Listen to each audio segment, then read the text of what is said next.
Hello and welcome to Arts and Crafts with Trent Hamilton. Today's project is going to surround this instrument here.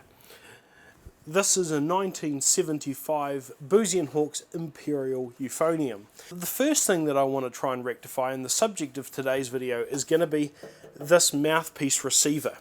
You see, back in the day, euphoniums used smaller mouthpieces than what we tend to use these days, and so if we get a modern mouthpiece here, this is a Dennis Wick Stephen Mead mouthpiece, an SM3X, and try to put it in, it just fits, but only the tip. And if you try to play it like this, you're going to be very flat because the mouthpiece is not designed to stick out this far.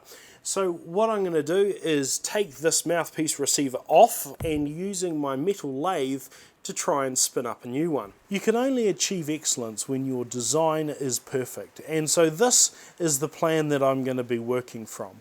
We've got the mouthpiece receiver here. It is approximately 63 millimeters long. We've got the mouthpiece goes in this end. There is a bit of a taper on the inside, and that taper is to accept the mouthpiece shank smoothly. The inside diameter here is roughly 12 millimeters, and then we've got a little bit of a step here to accept the lead pipe without creating any sort of big jumps or having anything that will create turbulence for the air path through it.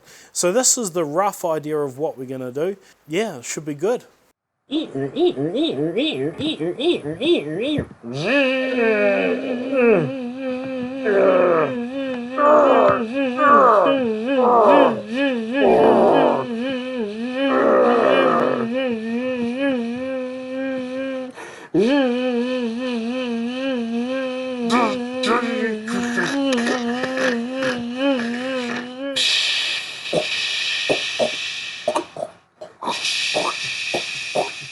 As you will be able to see, I have finished.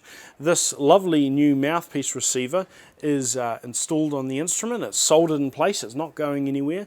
You can fit any sort of modern mouthpiece that you like in it, and that is fantastic.